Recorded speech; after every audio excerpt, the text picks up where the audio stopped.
So students, in the previous class हमने जो discussion की थी, we started with the discussion of the logic gates. Logic gate आपका chapter number 10 है।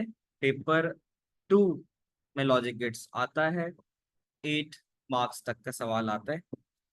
Last class में बताया था बोलियन की जब हम बात करते हैं, बोलियन हम कहते हैं बोल मीन्स टू। बोल का मतलब होता है टू, और इसमें हमारे पास yes, no, true, false, on या ऑफ की बात होती है।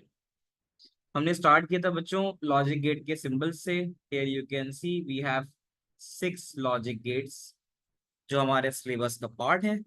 उसमें से the first one we have is OR gate, not gate. Here you can see मैंने कहा था कि आप लोगों ने याद रखना है इसकी रिप्रेजेंटेशन को। The second one we have is the OR gate, OR is for rocket. The third we discuss is of the AND gate, AND AND gate। तो जैसे D का साइज अगर हम बड़ा कर दें तो जैसे ही AND गेट का हमारा फंक्शन बनता है। फिर हमने देखा कि हम और गेट को अगर नॉट करेंगे और के आगे नॉट लगा देंगे, या आप देख सकते हो बबल लगाना।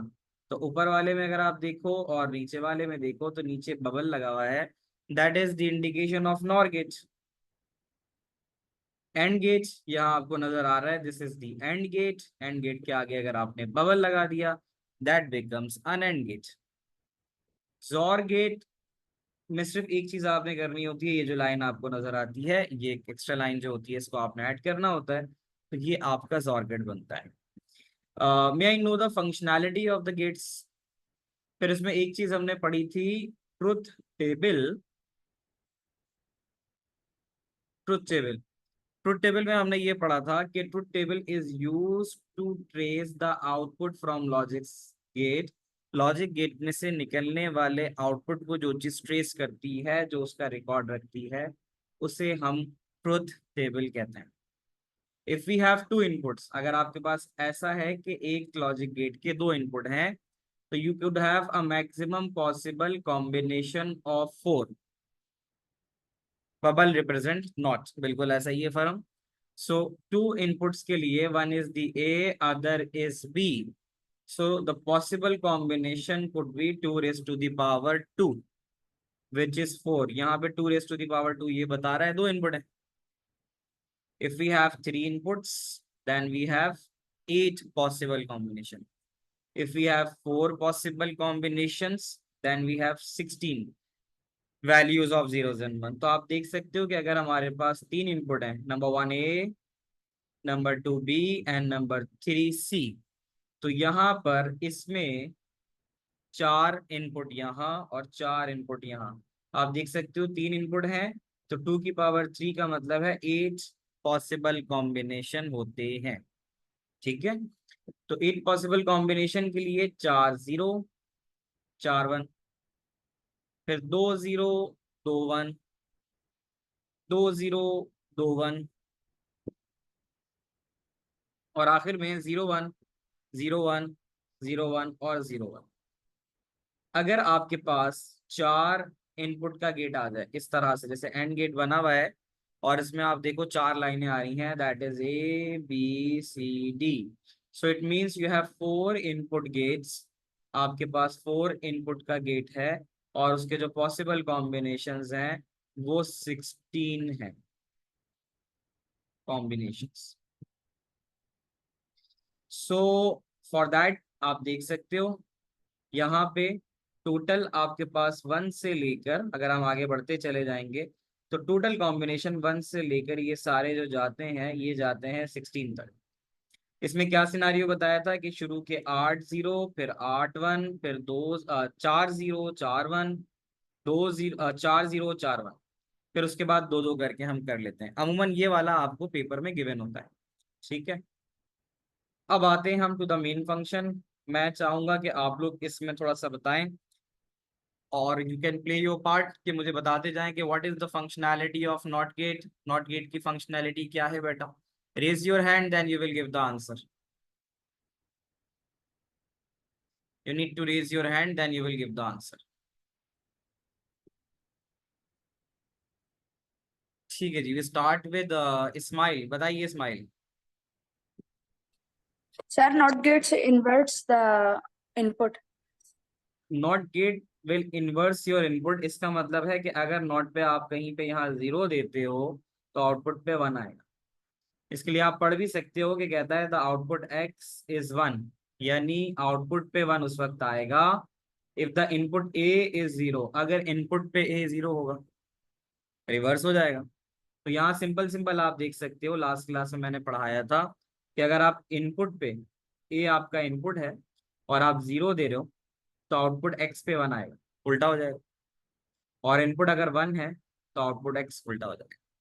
एक बात कल मैंने लास्ट में बताई थी, क्लास के एंड होने पे बच्चे ने सवाल भी पूछा था कि सर ये जो लिखा हुआ है ये क्या होता है। इसको जरा दोबारा समझ लो। इस चीज को हम कहते हैं the notation. How to write this क्या है? हाउ टू राइट दिस का मतलब है कि हम इसे लिखते कैसे हैं। हम इसे लिखते कैसे हैं। किसी भी गेट को लिखने के दो तरीके होते हैं। नंबर एक लॉजिक नोटेशन, और नंबर टू बूलियन अलजेब्रा कह लो या बूलियन नोटेशन कह लो। बहुत सिंपल है। क्या कहते हैं? एक्स हम आउटपुट को कह रहे हैं ना, हमारे नजदीक एक्स क्या है? एक्स हमारा आउटपुट है। तो हम कहते हैं कि जो एक्स है हमारा वो बेसिकली किसके बराबर है? वो बराबर है नॉट ए के। नॉट ए का मतलब कि अगर आप ए देते हो तो ए का उल्टा हो गया, तो वो बेसिकली नॉट कहलाएगा। इसी तरह एक चीज याद रखना कि बूलियन अलजेब्रा में जब हम लिखते हैं ना, तो बूलियन अलजेब्रा में हम साइंस लगाते हैं और लॉजिक नोटेशन में हम वर्ड्स लिखते हैं। ये याद रख लो। वर्ड्स का मतलब कि नॉट ए आपने लिखना है, यानी आप नॉट गेट का इस्तेमाल कर रहे हो तो आप सिंपल वर्डिंग में लिख दोगे नॉट ए। ये वर्ड्स का इस्तेमाल है। और अगर आप इसमें बार लगा दोगे, ए के ऊपर बार, अगर आपको कहीं मिला हुआ नजर आया ए, तो इसका मतलब है ये सिंपल इनपुट है। इसका मतलब है simple input.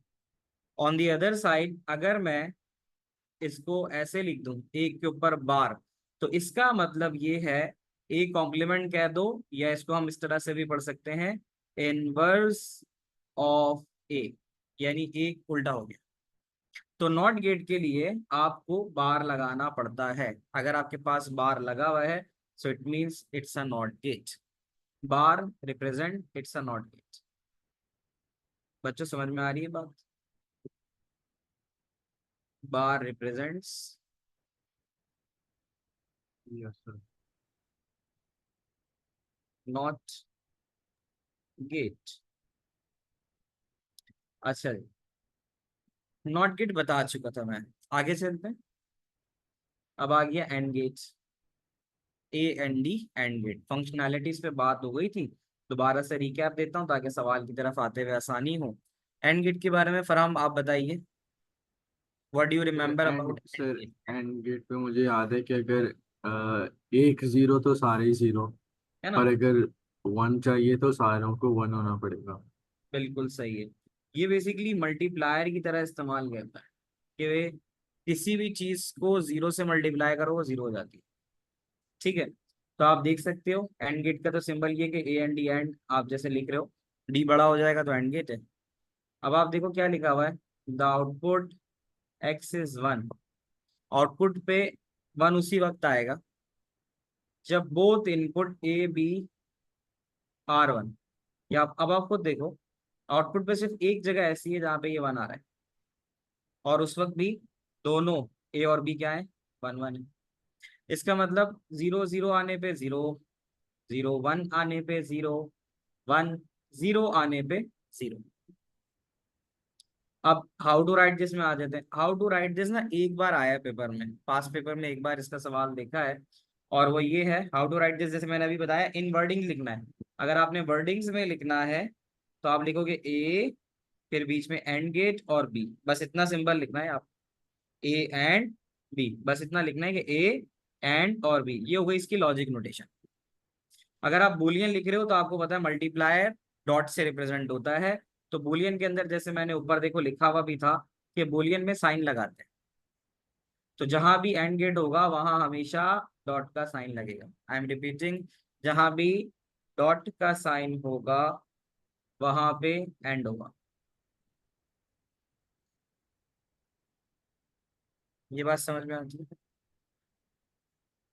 Does the question ask for Boolean in word? वो इस तरह बोलेगा, राइट इन लॉजिक नोटेशन। सवाल जो आएगा हमजा, वो आएगा राइट इन बूलियन नोटेशन। मैं आपका सवाल नोट कर लेता हूँ, फिर मैं दिखाऊंगा आपको कि सवाल कैसा आता है। बच्चों को ज्यादा कंसर्न यही रहता है ना कि सर सवाल कैसा आता है। मैं सवाल दिखाता हूँ। और गेट की अगर हम बात करें, और गेट क्या होता है? और गेट पे हम बात कर रहे थे, इसकी अब फंक्शनैलिटी डिस्कस कर लेते हैं। मुझे कोई माइक पे बता दो जल्दी से, और गेट की फंक्शनैलिटी क्या होती है? सर अगर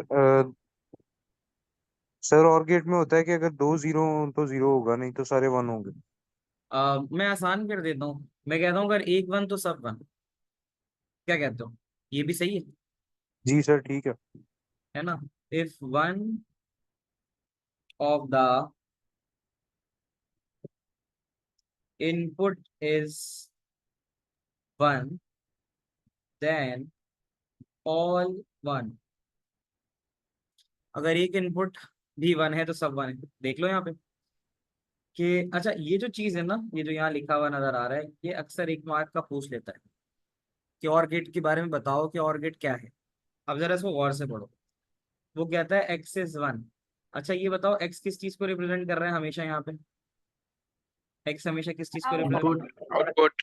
आउटपुट को कर रहा है। Very good. तो कहते हैं output X is one if either, either का मतलब ये है या तो ए या तो B. If either input A B और बोथ आर वन, या तो दोनों में से कोई एक हो। अब आप यहाँ नजर दौड़ाओ, यहाँ पे दोनों जीरो हैं। मैंने कहा था एक वन भी तो आ गया तो सब वन हो जाएगा, लेकिन यहाँ तो दोनों जीरो हैं। यहाँ दोनों जीरो होने की वजह से ये जीरो हो गया। लेकिन अगली लाइन पे जीरो और वन, क्या हमें एक वन मिला? एक वन मिला। तो Yes. एक वन की वजह से यहाँ आउटपुट पे वन आ गया। अगर हमारे पास वन और जीरो, इसका मतलब दोबारा एक वन मिल गया, तो आउटपुट पे वन। फिर दोबारा दोनों वन है तो वन ही आ जाएगा। तो ये है फंक्शन और गेट का कि इसे अगर एक वन मिला तो सब वन मिला। Difference between Boolean algebra and logic notation.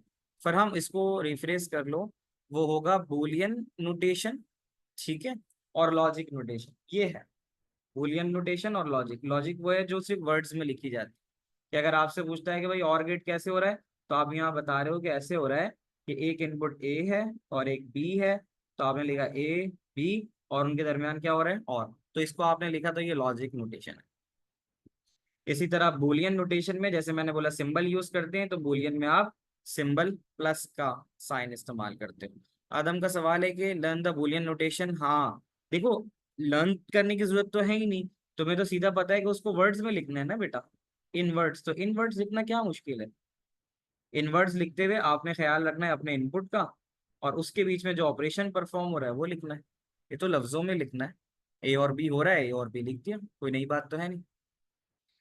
बच्चों, आप लोगों को अब तक की सारी बातें समझ में आई? एंड गेट एक जीरो सब जीरो, और गेट एक वन सब वन। बस एक बच्चे का की आवाज आई है कि हाँ भाई समझ में आया।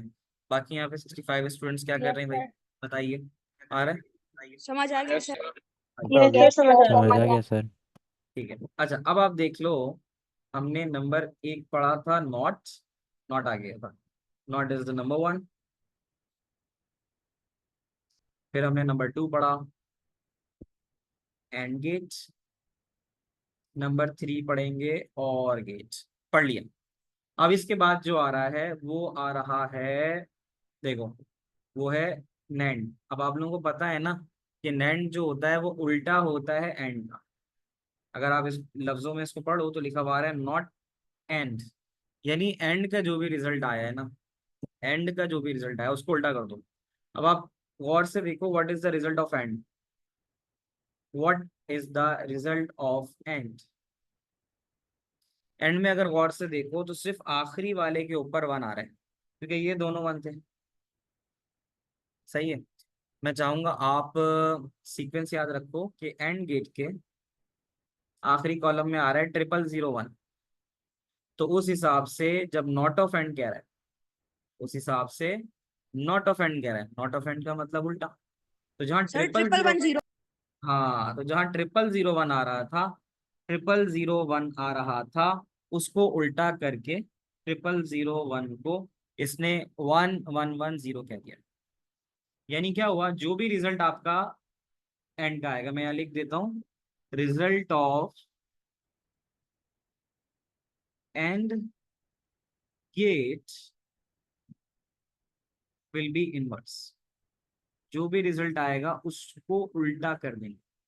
तो एंड गेट में, ए एन डी एंड गेट में अगर 000 और 1 आ रहा था, तो उसके अपोजिट यहाँ पे 1110 आ जाएगा। ठीक है, तो ये बात भी हो गई। अब इसमें क्या है, अब अगर आप गौर से देखो, इसमें सबसे आखिर में 0 आ रहा है, सबसे आखिर में 0 आ रहा है। तो उसके लिए हम ऐसे कह सकते हैं, अगर हमें डिस्क्रिप्शन लिखना हो ना, हमें डिस्क्रिप्शन लिखना है, तो डिस्क्रिप्शन में हमें 1 इस तरह से मिल रहा है, दोनों 0 पे 1, 0 1 पे 1, 1 0 पे 1। हमें 1 कहाँ नहीं मिल रहा, जब दोनों वैल्यूज ऑफ 1 या दोनों वैल्यूज ऑफ इनपुट 0 है। तो उसके लिए उसने यहाँ पर इस तरह से इसे लिखा है, देखना जरा, the output X is 1, output X पे 1 कब है, if input A B are not both 1। उसने आखिरी वाली लाइन को एक्सप्लेन कर दिया कि आउटपुट 1 का केस होना ये चाहिए जब ए और बी में से दोनों में से कोई 1 ना हो। तब आप देखो यहाँ पे, यहाँ पे कहीं भी 1 नहीं है, और फिर यहाँ पे कोई एक 1 है, ये वाला 1 है तो ये वाला 1 नहीं है। तो कह रहा है A and B are not both 1। जहां पर ए बी दोनों में से कोई 1 ना हो, तो वहां पर 1 आता है, देख लो यहाँ पे। और दूसरी तरह से मैं आसान लफ्जों में कहूँ तो मैं ये बोलूंगा, जो भी एंड का रिजल्ट आया है उसको उल्टा कर दो। फिर हाउ टू राइट दिस पे आ जाते हैं। हाउ टू राइट दिस भी आसान है, हमें लफ्जों में लिखना है। तो ए क्या हो रहा है, बी के साथ नैंड, ए जो है वो बी के साथ क्या हो रहा है, नैंड हो रहा है। इसको लॉजिक नोटेशन कहते हैं। और बुलियन के लिए क्या है, आपको याद होगा, A N D and gate में डॉट लगाया करते थे।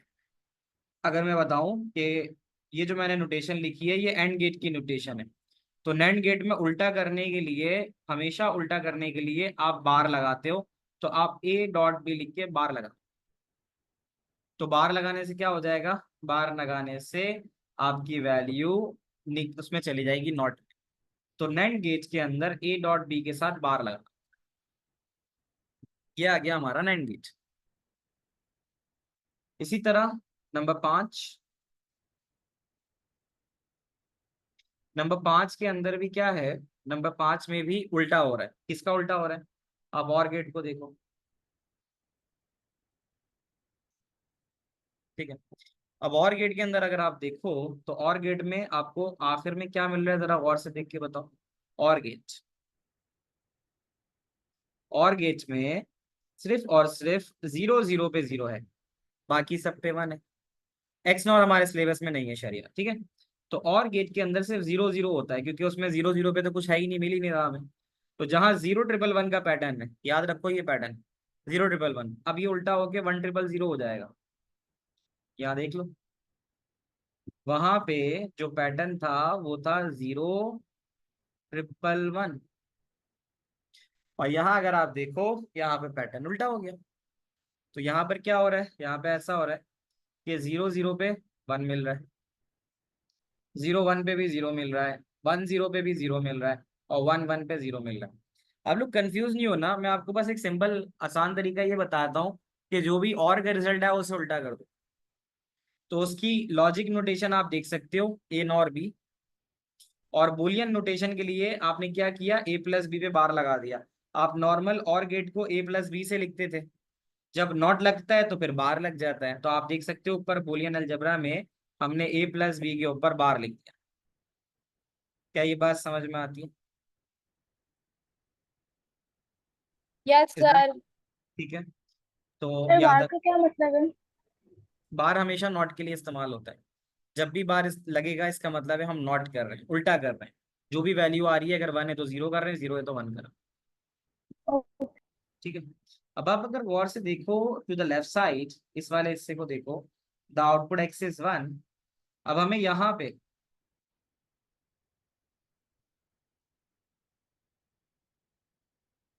इस वाले हिस्से में 1 यहाँ मिल रहा है, सिर्फ यहाँ 1 मिल रहा है। तो देखो क्या लिखा हुआ आ रहा है नीचे, output X is 1 if neither input A nor input B is 1।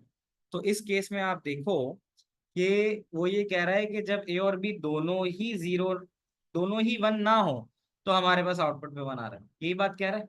अगर इसको पढ़ो, the output X is 1 if neither input ए, ना ही ए और ना ही बी वो 1 हो। तो आप देख सकते हो कि दोनों जगह पे 0 0 आने की वजह से ना ए 1 है ना बी 1 है, तो आउटपुट के ऊपर 1 आ रहा है।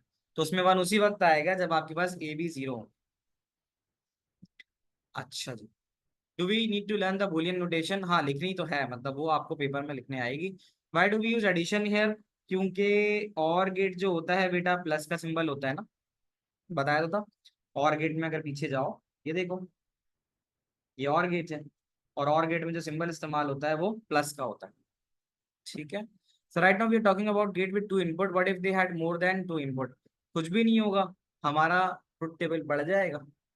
ट्रुथ टेबल बढ़ने का मतलब ये है, चलो मैं आपकी बात यहाँ बताता हूँ रख के, कि अगर आपके पास 3 इनपुट हो गए ए बी और सी, तो फिर ये 4 दफा 0 होंगे, 4 दफा 1 होंगे।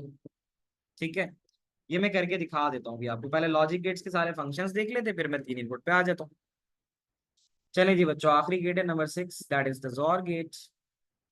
जोर में मेरी एक बात याद रखना, जहां सेम इनपुट हो जाए वहां 0 आता है। रिपीट करो मेरे साथ, क्या कहा मैंने? जहां सेम इनपुट हो जाए, देख जहाँ रहे हो? सेम इनपुट आउटपुट हो जाए वहाँ 0 हो जाए। अब आप गौर से देखो, देखो जरा, सेम इनपुट का मतलब ए और बी दोनों 0 है, आउटपुट 0 है। ठीक है, और फिर इसी तरह अगर सेम इनपुट का मतलब 1 1 है, तो भी आउटपुट 0 है। इस वाले गेट को बेटा हम कहते हैं जोर। जोर का फंक्शन है कि अगर इसके इनपुट सेम हो जाए तो ये 0 देता है। तो इसके अंदर क्या उसने लिखा है डिस्क्रिप्शन में कि आउटपुट पे 1 उस वक्त आएगा। आपको क्या लगता है यहाँ आउटपुट पे 1 कब आएगा? जब सेम इनपुट ना हो। हाँ, इनपुट यानी या तो 0 1 हो या तो 1 0। तो देखो लिखा हुआ भी है, आउटपुट पे 1 उस वक्त है कि जब ए 1 हो और बी 0 हो, या फिर ए 0 हो और बी 1। आसान से नोटेशन, ये वाली जो चीज है ना, नोटेशन तो सिंपल लॉजिक के अंदर तो लफ्जों में लिखना होता है, हमने एज और बी लिख दिया है। और बुलियन में सिर्फ एक बात याद रखना, ये मैं प्रूफ करके दिखाऊंगा, बट अभी फिलहाल ये याद रखना कि इसका तरीका ये होता है कि ए डॉट बी लिखा ऐसे, फिर एक और बार ए डॉट बी लिखा। अब क्या करना है, बीच में प्लस का साइन डालना है, ये इसकी नोटेशन है बुलियन। ए डॉट बी और बीच में साइन डाला। अब क्या करना है, अगर यहाँ बी को उल्टा कर रहे हो तो यहाँ पर ए को उल्टा करो। तो ये होता है आपका बुलियन लॉजिक। आप खुद देख भी सकते हो बुलियन लॉजिक में देखो क्या चीज हो रही है। अगर ए 1 है तो बी उल्टा है, यहाँ देखो। अगर ए 0 है तो एक क्या कहते हैं 1 उस वक्त आएगा जब ए 0 है और बी 1 है। देखो इसका क्या मतलब हुआ, ए डॉट बी बार, तो ये ए 0 है बी 1 है। और या फिर ए 0 है, नीचे देखो, या फिर ए 0 है और फिर बी 1 है। तो ये जो होता है ना जोर गेट, जोर गेट के अंदर आपने इसकी जो नोटेशन बनानी होती है वो ऐसे बनानी होती है कि ए डॉट बी का बार प्लस ए बार डॉट बी। तो ये नोटेशन जरा याद रखो।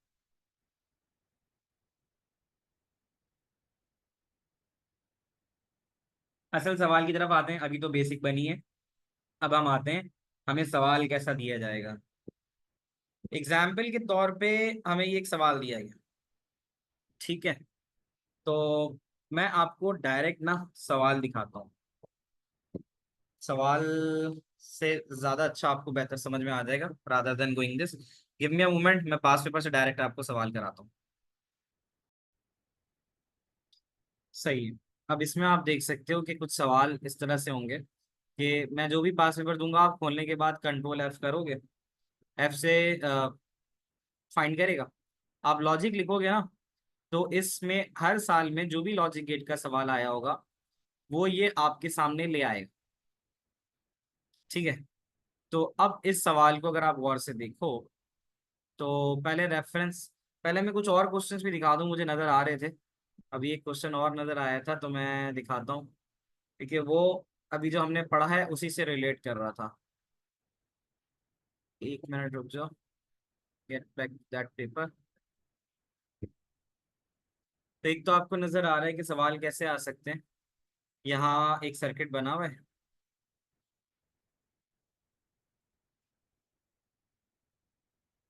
और सर्किट ही की मदद से फिर आपसे कह रहा है कि इसकी एक्सप्रेशन बनाओ, और फिर नीचे कह रहा है complete the truth table from the given logic circuit.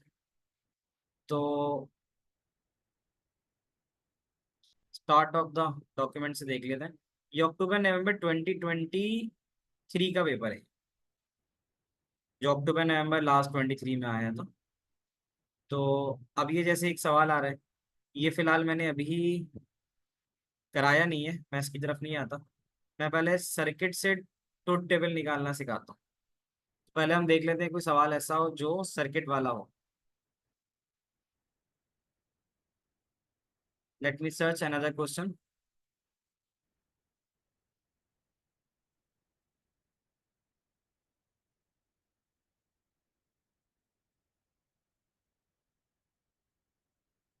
Can you see this question? This question is from May June 23। Reference note करो बच्चों, मई जून 2023 का। ठीक है, और वेरिएंट है 22। मई जून 2023 का वेरिएंट है 22। यानी ये पाकिस्तान में आया था पेपर टू, और टू का मतलब पेपर टू वेरिएंट टू। अब आप देखो, आप जब पूछो भाई सवाल कैसे आ सकते हैं, तो आप सवाल देखो ऐसे आ सकता है। Can you see this? तो आप में से करना ये है, आधा मिनट देता हूँ। ये जो लेफ्ट साइड है ये ABCD है, याद रखो। लेफ्ट साइड है ABCD, और राइट साइड है 1 2 3 4 5। आपको जो भी सवाल का राइट आंसर लगता है, जैसे ए का, लेट सपोज अगर आपको लगता है 1 तो आप बोलोगे A1, 2 लगता है A2, 3 लगता है A3, 4 लगता है A4, 5 लगता है A5। आप इस तरह से आंसर जरा मुझे चैट पे लिख के दिखाओ। ठीक है, ये वाला पहले काम करके दिखाओ आधे मिनट में।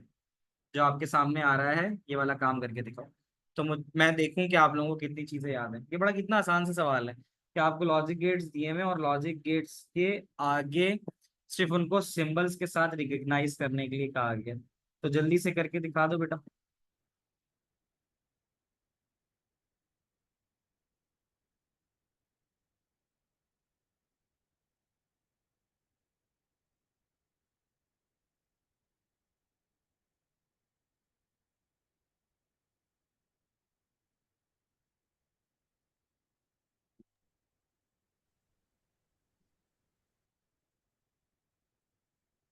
अच्छा जी, so I got some of the answers. तो हम जरा आंसर्स को देख लेते हैं जो हमारे पास आंसर्स आए हैं।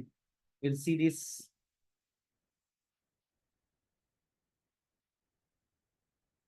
एक सवाल तो लास्ट क्लास में भी हमने इसका किया था, पास पेपर का। अब आते हैं टू द नेक्स्ट क्वेश्चन।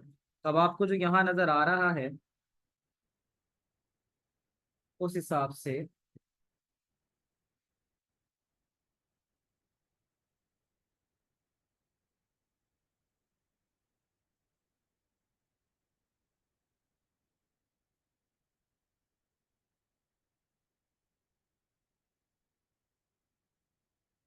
अब हम यहाँ देखें, the first gate is the and gate. पहला एंड गेट नजर आ रहा है। यू ऑल नो कि जो इसका करेक्ट आंसर है एंड गेट का वो क्या होता है, उसको यहाँ लिख लेते हैं।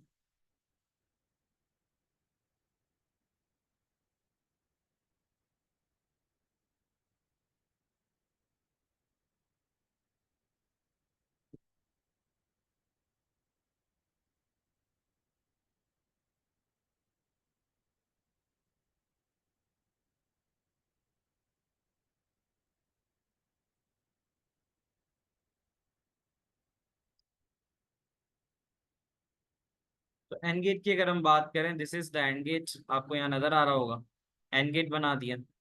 और गेट की हम बात करें तो फिर और गेट के लिए ये वाला सिंबल है, यानी 2 का 1, बी का 1 और ए का 3। फिर इसी तरह नैंड की बात कर रहे हैं, नैंड गेट की अगर हम बात करें तो नैंड गेट वो होता है जो एंड के साथ बबल लगा हुआ होता है, तो एंड के साथ बबल ये लगा। और नॉट की अगर हम बात करें तो नॉट होता है निगेशन, तो नॉट गेट हमें यहाँ नजर आ रहा है और ये हो गया नॉट का सिंबल। ठीक है बच्चों, क्या आप सबके आंसर्स यही आ रहे हैं? चेक कर लो, यस Yes. सही है। Yes, sir. Yes, sir. Yes, sir. ए का 3, बी का 1 और 3 का यानी सी का 5 और डी का 2। ठीक है, तो ये एक सवाल आ गया। क्या मैं आगे बढ़ जाऊं अगर आप लोग सब कर चुके हैं और आपको समझ में आ गया? सिंपल था। Yes, sir. ठीक है, यस सर अब हम आगे देख लेते Yes, हैं sir. आगे किस तरह का सवाल है। Yes, sir. Yes, अब sir. ठीक है बेटा, अब आ जाते हैं अगले सवाल की तरफ, जो सर्किट से हमने बनाना है। और वो हाँ देखो, एक ये सवाल भी आ गया, यही मैं ढूंढ रहा था। दैट इज फ्रॉम अक्टूबर नवंबर 23। ठीक है, इसका जरा रेफरेंस डालना, अक्टूबर नवंबर, यहाँ से देख लो, ये लिखा हुआ अक्टूबर नवंबर 23 और वेरिएंट 23, अक्टूबर नवंबर 23 और वेरिएंट भी 23 है। सही है, इसमें अब आपको उसने लॉजिक गेट्स दिए हुए हैं। There are 3 descriptions of logic gates और each logic gate has 2 input A B with 1 output x.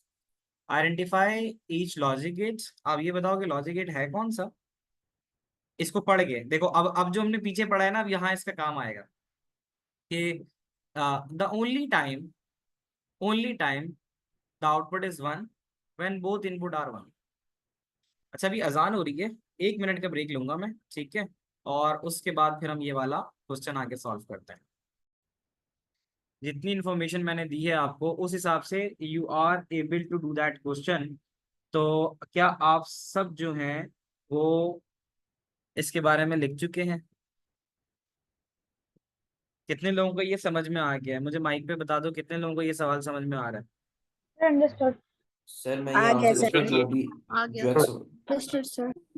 आ गया? चलो, अगर मैं यहाँ से दिखाऊं, ठीक है, तो फर्स्ट अगर हम पहली बात करें, यहाँ देख सकते हो, हम सवाल को देखते हैं, सवाल क्या कहता है। सवाल के हिसाब से यहाँ पे हमसे कहता है the only time output is 1 when both input 1। इसका मतलब है कि जब दोनों इनपुट 1 होंगे तभी 1 आएगा। ठीक है, तो मैंने दोनों इनपुट के 1 होने पे 1 लगाया और बाकी सिचुएशंस में 0 0 0 लगाया, क्योंकि उसने कहा था कि the only time the output is 1 when both input are 1। तो वो जो गेट होता है बेटा, फिर वो होता है लॉजिक गेट का एंड। एक बात, ये सबको क्लियर है भाई? इसमें तो कोई सवाल नहीं है ना? इज दैट नहीं clear to sir. No, everyone? sir. Yes, अच्छा, sir. अगला पढ़ते हैं। द आउटपुट इज 1, आउटपुट पे 1 उस वक्त होगा जब दोनों इनपुट डिफरेंट होंगे। The output is 1 when both input are different. आपको याद है जोर पे मैंने बताया था कि जोर में अगर 0 1 होगा तो 1 आएगा एक्स पे, और अगर 1 0 होगा तो 1 आएगा एक्स। तो यहाँ आप देखो, सवाल के हिसाब से देखो ना, जो सवाल कहता है उसको फॉलो करो। द आउटपुट इज 1, आउटपुट 1 है when both input are different. तो अब आप यहाँ चले गए, output is 1 when both input are different. उसके लिए आपने क्या किया, 0 1 के केस में 1 लगा दिया और 1 0 के केस में 1 लगा दिया, क्योंकि उसकी बात को आप पढ़ो कि आउटपुट इज 1, आउटपुट पे 1 उस वक्त आएगा जब इनपुट डिफरेंट होगा। तो ये 0 है और ये 1 है, ये डिफरेंट है। ये 1 है और ये 0 है, ये डिफरेंट है। तो फिर उस केस में 1 1 आ गया। तो आप याद करो कि कौन सा वाला गेट ऐसा था जिसमें 0 0 यानी सेम पर 0 और यहाँ पे भी सेम पे 0 देता था। तो उस गेट को हम कहते थे जोर गेट। यहाँ जोर गेट लिखा हुआ, तो मैंने लिखा हुआ भी है कि जोर सेम वैल्यूज गिव 0, सेम के ऊपर 0 देती। क्या ये क्लियर है बच्चों सबको? Yes, sir. अच्छा, Yes. नेक्स्ट देखते हैं। The only time the output is 1 when both input are 0, यानी जब दोनों इनपुट हमारे पास 0 हो जाए, यही कह रहा है। The only time the output is 1 when both inputs are 0। ठीक है, तो बोथ इनपुट 0 होने पे यहाँ 1 आ रहा है और बाकी सारे केसेस में 0 0 0 आ रहा है। अब आप अगर सर आइडियल लाइक एनी, वो जो है एक्स नॉर जो है वो आपके सिलेबस में नहीं है, एक्स नॉर आपके सिलेबस में नहीं। तो अब क्या हुआ कि ये जो गेट आपको नजर आ रहा है 1 0 0, ये बेसिकली क्या है? अगर आपको याद हो कि आपने एक गेट पढ़ा था दैट इज 0 1 1 1, तो 0 1 1 1 वाला गेट कौन सा था? 0 1 1 वाला गेट कौन सा था? वो गेट था और था।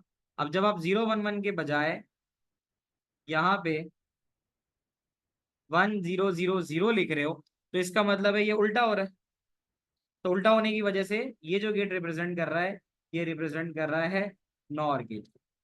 तो सवाल ऐसा भी आ सकता है कि आपको डिस्क्रिप्शन ऑफ द गेट बता देगा और डिस्क्रिप्शन ऑफ द गेट बताने पर आपको बताना होगा कि गेट कौन सा। क्या ये मुश्किल तो नहीं था बच्चों? जैसे मैंने यहाँ पर नीचे भी ये चीज करके नहीं, sir. दिखाई कि आपके पास जो आ रहा था 1 0 0 0, वो बेसिकली निकला कैसे था? वो उस वक्त निकला था कि जब आप और गेट के अंदर, और गेट जब आप लिखते हो तो और गेट को जब आप उल्टा करोगे 0 0 0 1 1 0 1 1, तो इसको जब उल्टा करोगे तो उल्टा करने के ऊपर आपके पास 1 0 0 0 मिलेगा। तो ये हो गया बेटा नॉर गेट। मैंने दो तरह के आपको सवाल कराए जो पास पेपर में आते हैं। अब मैं एक और जो अहम तरीन सवाल है जो रिलेट्स विद एक्चुअल आपको सर्किट के साथ करना होगा, उसकी तरफ देख लेते हैं कि वो सवाल कैसा है जिसमें सर्किट हमारे पास आएगा और हमें ट्रुथ टेबल बनाना है। एक सवाल यहाँ भी नजर आ रहा है, शायद मैंने आपसे डिस्कस किया हो। तो उसने बोला था कि आपने ये बताना है इस सवाल में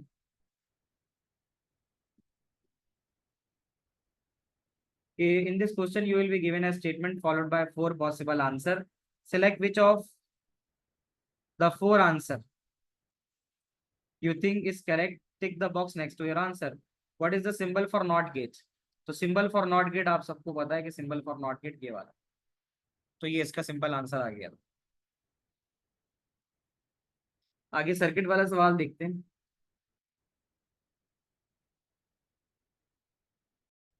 पेपर में कैसे आता है, विल सी कि ये पेपर में किस तरह से होगा। इसमें दो चीजें हो जाएंगी, एक तो सर्किट का सर्किट भी हो जाएगा और प्लस देखो मैंने सॉल्व किया है, इसको मैं पूरा मिटा रहा हूँ और हमारा ऑब्जेक्ट ही यही है अभी कि हम ये पूरा वाला सवाल आज सॉल्व करें। ये हम सॉल्व कर लेंगे तो इंशाल्लाह we will be able to solve the question for 4 और 4 8 मार्क्स। देखो बेटा, आप ना सब फंक्शनैलिटी गेट्स की समझ चुके हो। इस सवाल को करने का सबसे पहला असूल ये है, आप ये देख लो कि आपके इनपुट कितने हैं। आपके 3 इनपुट हैं। दूसरा, आपको पता होना चाहिए गेट कौन से इस्तेमाल हो रहे हैं। पहला वाला गेट कौन सा है? नॉट। अब मुझे आप लोगों का इनपुट चाहिए होगा, मुझे बताओ नॉट के बाद वाला गेट कौन सा है? सर एंड And बस। और फिर नीचे सी के बाद वाला कौन सा है? Not not nor gate nor or gate ये जो आखिरी में एक्स वाला है? और or और तो सबसे पहले आप लेवल कर लो, सही है। अब ये एक नई बात आई है, मैंने आपको बताई नहीं है लेकिन हम यही सवाल में ही सॉल्व कर लेंगे। Write a logic expression, write a logic expression for this logic circuit. Do not attempt to simplify this logic. Attempt वाली बात को फिलहाल छोड़ दो, वैसी लिखी हुई है। बट हाँ, हमें यहाँ पे इसकी लॉजिक एक्सप्रेशन बनानी है। लॉजिक एक्सप्रेशन बनाना बड़ा आसान है। कैसे? देखो, अगर मैं आपसे कहूँ हाईलाइट करो सबसे पहली दो चीजें कौन सी हो रही हैं? not नॉट हो रहा है, inversion नॉट तो हो रहा है। नॉट के बाद क्या हो रहा है? and एंड हो रहा है। पहली ये दो चीजें हो रही हैं, ऐसे ही है। yes sir हाँ। तो अगर ऐसा कुछ लिखा हुआ है ना, अच्छा जो नॉट हो रहा है वो किसका हो रहा है ये बता दो। ए ये का। A का हाँ, तो सबसे पहले मैं A का लिखूंगा हाँ, सबसे पहले मैं लिखूंगा नॉट ए। and जो B. है ना, सबसे पहले मुझे मिला नॉट ए, तो मैंने नॉट ए लिख दिया। अब आप अगर गौर से देखो तो ये नॉट ए आगे जाके क्या हो रहा है ये बता दो। ये नॉट ए आगे जाके किससे मिल रहा है? And B के एंड साथ. एंड हो रहा है, तो ये एंड हो सही रहा है। है। सही है। अच्छा, ये एंड हो किससे रहा है उसको ढूंढो। तो बी, नॉट बी बी से, हो जाएगा, तो एंड बी हो फिर जाएगा। एंड बी हो जाएगा। ये वाली लाइन आप लोगों को समझ में आई? Yes, sir. मैं दोबारा से बता देता हूँ ताकि अच्छा सा रिकैप हो जाए कि आपने क्या किया। आपने कहा सबसे पहले ये नॉट है, ठीक है, ये एंगेज है और ये बी है। तो आप अगर गौर से देखो तो सबसे पहले ये नॉट हो रहा है, और नॉट कौन हो रहा है? ए हो रहा है, तो आपने लिख दिया नॉट ए। आप आगे बढ़े, आपने आगे बढ़ के देखा बेटा कि ये क्या हो रहा है, ये एंड हो रहा है, तो आपने क्या लिखा, आपने उसके नीचे एंड लगा दिया। उसके बाद आपने देखा कि ये जो एंड हो रहा है ये हो किसके साथ रहा है, तो ये हो जो रहा है वो बी के साथ हो रहा है, तो फिर आपने बी लगा दिया। इस तरह से बेटा एक ब्रैकेट या एक एक्सप्रेशन आपकी बन गई। भाई सबको समझ में आया ना? जल्दी से हाँ ना बताओ। Yes, sir. आगे। Yes sir. जी सर। अच्छा, Yes, sir. अब ये जो पूरा, अब हम यहाँ तक पहुंच चुके हैं, जो मैंने एरो लगाया यहाँ तक पहुंच चुके हैं। अब ये पूरा जो ब्रैकेट है ना, ये जो पूरा ब्रैकेट मैंने अभी यहाँ बनाया है, I am talking about this, ये पूरा ब्रैकेट, ये पूरा ब्रैकेट आगे जाके क्या हो रहा है बताओ? और ये जाके और से मिल रहा है, और उसके साथ जो इसको दूसरा इनपुट मिल रहा है वो किसका मिल रहा है? Not. C not C. C Not not का, C. नॉट ऑफ सी का। ये जो सी है ना, जब ये नॉट से होके गुजरेगा ना तो ये नॉट सी बन जाएगा। सही है, तो इसका मतलब है कि ये जो एरो बन रहा था ये बन रहा था और, तो अब हम क्या करेंगे, बीच में लगाएंगे और के, और ये जो Plus. और था, हाँ, और ये और था, ये और जाके किससे मिल रहा था? नॉट सी से, सी। तो अब हम यहाँ लगा देंगे नॉट सी। बच्चों ये बात समझ में आती है? सर और Yes, गेट को sir. ब्रैकेट में क्यों नहीं लिखा? लिखा है. रेज योर हैंड, उसके बाद सवाल पूछो, ताकि फिर जो है ना आवाज आप लोगों की एक साथ आती है, समझ नहीं आता। बिलाल पूछिए। सर मैं यही कहने जा रहा हूँ, और को ब्रैकेट में इसलिए नहीं लिखा क्योंकि not A and B not C में, जैसे इस और में जाता है, फिर नॉट सी भी वो और में जाता है। मतलब ये है, देखो इसको दोबारा से अगर लिखें तो ये ए का नॉट है, तो मैं लिखूंगा नॉट ए, हम्म। और यहाँ से जो मिल रहा है, यहाँ मुझे मिल रहा है बी, तो मैं इसको इस तरह से लिख सकता हूँ। इसको लिखने का तरीका ये होगा, एक तरफ मुझे ऊपर से नॉट ए मिल रहा है और नीचे से बी मिल रहा है, तो मैं उसको लिखूंगा, लिखने का तरीका ये होगा, नॉट ए एंड बी। ये जो एंड है, ये बीच में जो आ रहा है ना, ये इसकी वजह से मुझे एंड लगाना पड़ रहा है, हम्म। और जो लेफ्ट साइड के ऊपर आ रहा है वो नॉट ए है, वो ये आ गया, हम्म।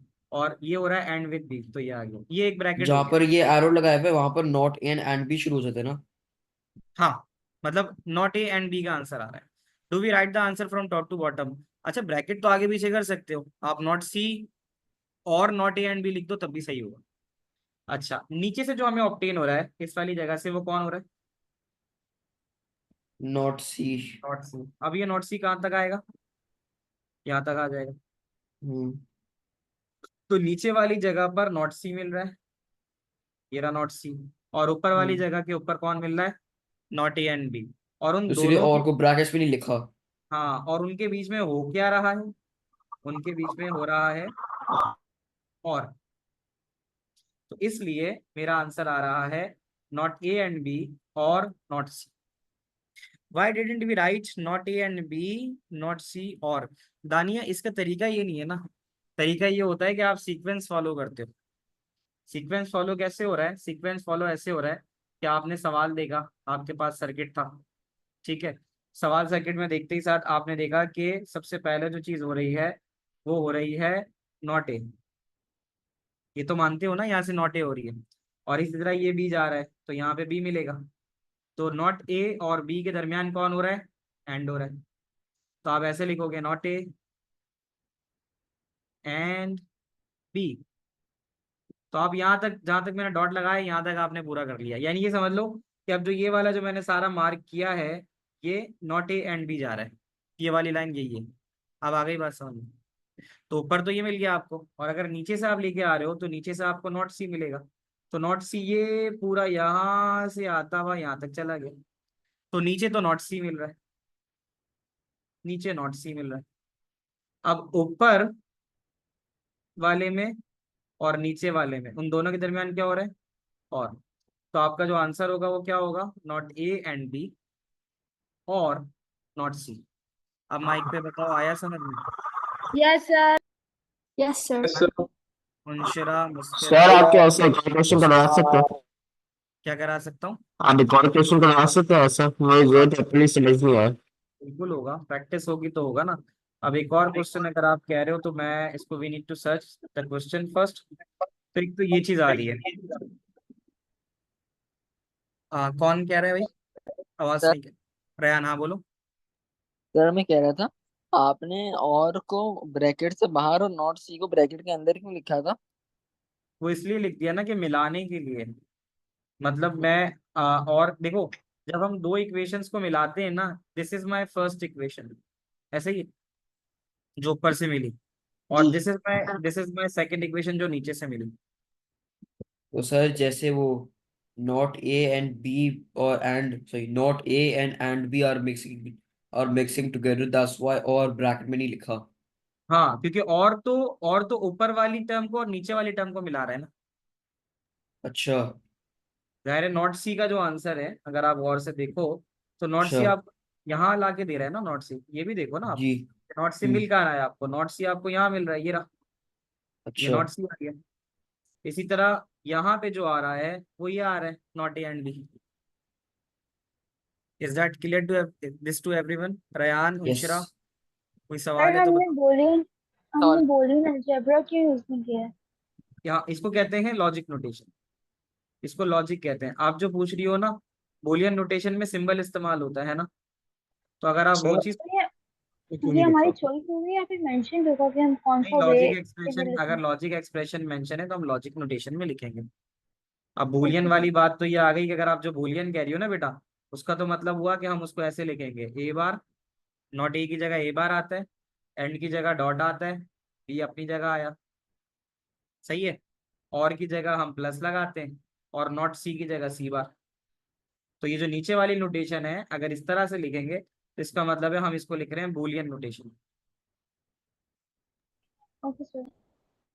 ठीक है, इसको यहीं तक रखते हैं, नेक्स्ट क्लास में फिर इसका जो क्वेश्चन है, ठीक है ना, हाँ हमें फिर नेक्स्ट में ही करना पड़ेगा क्योंकि फिर आप लोगों की भी क्लास है। तो नेक्स्ट क्लास में हम इसको करेंगे इंशाल्लाह, तो ये और सर्किट वाली दोनों चीजें कर लेंगे। क्या ये बात समझ में आती है? जी सर। यस।